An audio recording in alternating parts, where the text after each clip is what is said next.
নমস্কার বন্ধুরা, ফিরে আসলাম তোমাদের মাঝে গুরুত্বপূর্ণ নতুন একটি ভিডিও নিয়ে। তো ফ্রেন্ডস, প্রত্যেক সপ্তাহের মতো এই সপ্তাহের কর্মসংস্থান পত্রিকা নিয়ে আজকে আমরা আলোচনা করব। তো তোমরা দেখতেই পাচ্ছ আজকের এই কর্মসংস্থান পত্রিকার প্রথম পাতা। তো ফ্রেন্ডস, ভিডিওর শুরুতে প্রথমেই আমি তোমাদের সাথে আলোচনা করব আজকের এই কর্মসংস্থান পত্রিকার প্রথম পাতায় যেগুলো গুরুত্বপূর্ণ আপডেট উঠে এসেছে সেগুলো নিয়ে আমরা অবশ্যই আলোচনা করব এবং আমরা দেখে নিব বর্তমান কেন্দ্র এবং রাজ্য সরকারে কোন কোন চাকরি পদে তোমরা এখনও আবেদন করতে পারবে এবং আপকামিং কোন কোন পরীক্ষার ডেট প্রকাশিত হয়েছে সেগুলো নিয়ে আজকের এই ভিডিওতে আলোচনা অবশ্যই করব।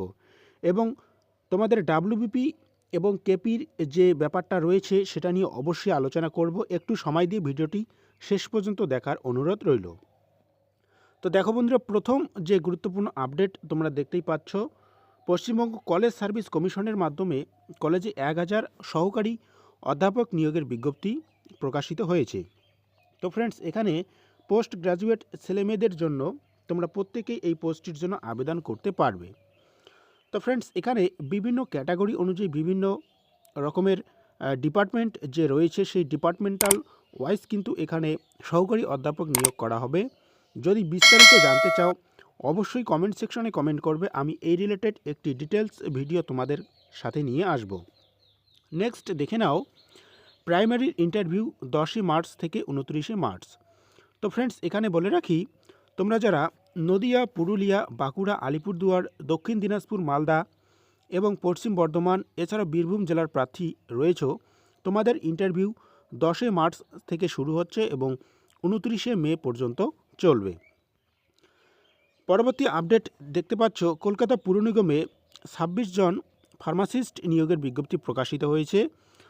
তোমরা অবশ্যই কিন্তু যোগাযোগ করতে পারো এবং যদি এই কর্মসংস্থান পত্রিকার পিডিএফ ডাউনলোড করতে চাও, তোমরা পিডিএফ আমাদের নির্দিষ্ট টেলিগ্রাম গ্রুপে পেয়ে যাবে বা নিচে আমাদের অফিসিয়াল ওয়েবসাইট দেখতে পাচ্ছ wbnewstoday.com। এই নির্দিষ্ট অফিসিয়াল ওয়েবসাইট থেকেও কিন্তু তোমরা সংগ্রহ করতে পারবে। নেক্সট দেখে নাও, দিল্লি সাব অর্ডিনেটর সার্ভিস বোর্ডের মাধ্যমে কর্মী নিয়োগের বিজ্ঞপ্তি প্রকাশিত হয়েছে। তোমরা যারা এই পোস্টে আগ্রহী, খুব শীঘ্রই তোমরা তোমাদের অ্যাপ্লিকেশনগুলো জমা করবে। নেক্সট দেখে নিচ্ছি, হিন্দুস্তান পেট্রোলিয়ামে 654 জন জুনিয়র এক্সিকিউটিভ এছাড়াও ইঞ্জিনিয়ার এবং অফিসার নিয়োগের বিজ্ঞপ্তি প্রকাশিত হয়েছে। তো ফ্রেন্ডস, এখানে জুনিয়র এক্সিকিউটিভ অ্যাসিস্ট্যান্ট এবং এক্সিকিউটিভ সিভিল জুনিয়র এছাড়াও রয়েছে যে মেকানিক্যাল এবং ইঞ্জিনিয়ার। তো প্রত্যেকটি ক্ষেত্রে আলাদা আলাদা শিক্ষাগত যোগ্যতা তারা চেয়েছেন। তোমরা এখানে স্ক্রিনে দেখতেই পাচ্ছ, জুনিয়র এক্সিকিউটিভ অ্যাসিস্ট্যান্ট এর ক্ষেত্রে যে কোনো শাখায় গ্র্যাজুয়েট পাসরা যোগ্য এবং বয়স 25 বছরের মধ্যে হতে হবে।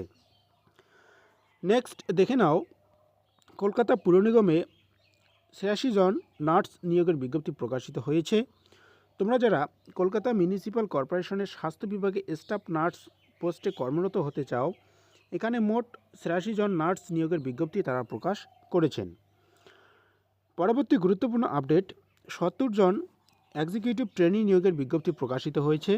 গেল লিমিটেড এর পক্ষ থেকে এক্সিকিউটিভ ট্রেনি পদে 70 জন ছেলেমেয়ে নেওয়ার বিজ্ঞপ্তি প্রকাশিত হয়েছে।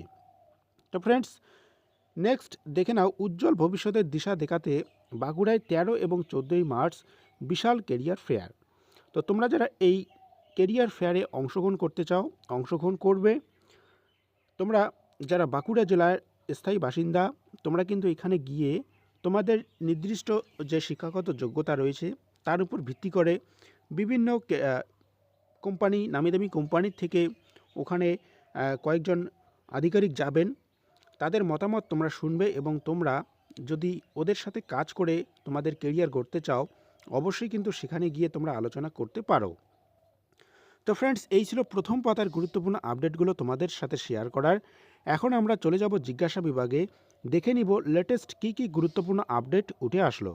তো এখানে জিজ্ঞাসা বিভাগের পাতায় যে আপডেট আমরা দেখতে পাচ্ছি, এখানে ডাক বিভাগের ক্ষেত্রে তোমরা যারা জানো না একটু শুনে নাও। ডাক বিভাগের যে মেরিট লিস্ট তৈরি করা হয়, তোমরা যারা মাধ্যমিকে ভালো নম্বর পেয়েছো তোমরা কিন্তু তোমাদের নির্দিষ্ট যে নম্বরের উপর ভিত্তি করে মেরিট লিস্ট তৈরি করা হবে এবং সেখানে তোমরা কিন্তু এগিয়ে থাকবে। নেক্সট দেখে নাও, স্কুল সার্ভিসের ক্ষেত্রে নতুন যে আপডেট, তোমরা স্কুল সার্ভিসের নবম এবং দশম শ্রেণীর যে ডকুমেন্ট ভেরিফিকেশন এবং ইন্টারভিউ সেটা কবে হবে? তো ফ্রেন্ডস, বলে রাখি এখনও কিন্তু কোনো তারিখ ঠিক হয়নি, যেটা কর্মসংস্থান পত্রিকায় আপডেট উঠে এসেছে। এর পরবর্তী দেখে নাও, পশ্চিমবঙ্গ পুলিশ কনস্টেবল, তোমরা যারা ইন্টারভিউ দিয়েছিলে তোমাদের রেজাল্ট কি এ মাসে প্রকাশিত হবে বা রেজাল্ট প্রকাশিত হওয়ার কি কোনো সম্ভাবনা রয়েছে? তো ফ্রেন্ডস, তোমাদেরকে বলে রাখি, তোমরা অনেকেই ব্যাপারটা জানো, অনেকগুলো কেস রয়েছে এই পশ্চিমবঙ্গ পুলিশ কনস্টেবল রিক্রুটমেন্ট 2024-এর ক্ষেত্রে। তো সেগুলো এখনও উইথড্র হয়নি। তো কর্মসংস্থান পত্রিকায় যে আপডেট উঠে এসেছে তারা বলেছেন যে এ মাসেই চূড়ান্ত ফল বেরোনোর সম্ভাবনা রয়েছে এবং নতুন করে যে বিজ্ঞপ্তি, সেই বিজ্ঞপ্তি প্রকাশিত হওয়ার কথা। তো ফল বেরোবে কি না সেটা নিয়ে এখনও ধোঁয়াশা রয়েছে। তোমরা প্রত্যেকেই জানো, যতদিন না পর্যন্ত কেসগুলো উইথড্র হচ্ছে এবং সামনে যে এসআইআর প্রক্রিয়া, এখানে একটি লেটেস্ট গুরুত্বপূর্ণ আপডেট তোমাদেরকে দিয়ে রাখি। তোমরা হয়তো ভাবছো যে আমাদের রেজাল্টটা কেন দিচ্ছে না। তো এখানে কিন্তু অনেক কারণ রয়েছে। তোমরা যারা জানো যে কিছুদিন আগে ভোটার লিস্টের যে ফাইনাল লিস্ট সেটা কিন্তু প্রকাশিত হয়েছে। এখানে অনেক প্রার্থীর নাম ডিলেট এবং আন্ডার এক্সিকিউশন রয়েছে। তো এক্ষেত্রে তোমরা যারা ইন্টারভিউ দিয়েছিলে সেক্ষেত্রেও কিন্তু অনেক প্রার্থীর নাম আন্ডার এক্সিকিউশনে রয়েছে। তো যদি রেজাল্ট প্রকাশিত হয় সেক্ষেত্রে কিন্তু সেই সমস্ত প্রার্থীদের একটু সমস্যা হবে, হয়তো তাদেরকে নিয়োগপত্র দিবে না বা নিয়োগ থেকে বঞ্চিত করবে। তো এই ক্ষেত্রে তারাও আবার নির্দিষ্ট তাদের যে ডকুমেন্টস রয়েছে তার উপর ভিত্তি করে অবশ্যই কেস করবে।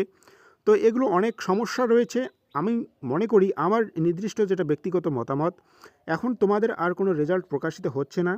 তোমাদের কার কী মতামত রয়েছে অবশ্যই একটু কমেন্ট করে কমেন্ট সেকশনে জানাবে।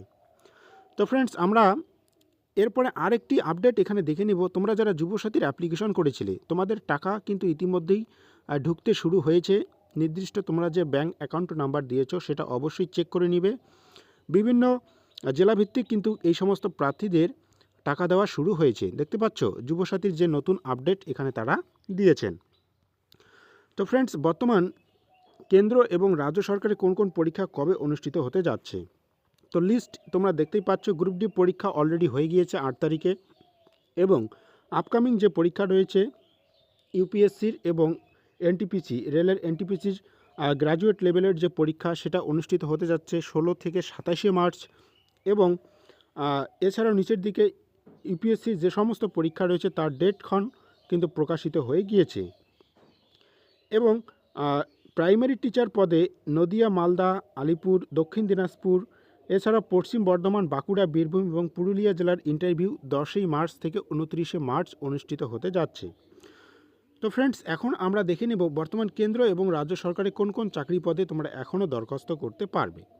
তো ফ্রেন্ডস, ছোট্ট একটা রিকোয়েস্ট করব, যারা শেষ পর্যন্ত দেখলে অবশ্যই একটি লাইক দিয়ে বন্ধুদের মাঝে শেয়ার করে দিও।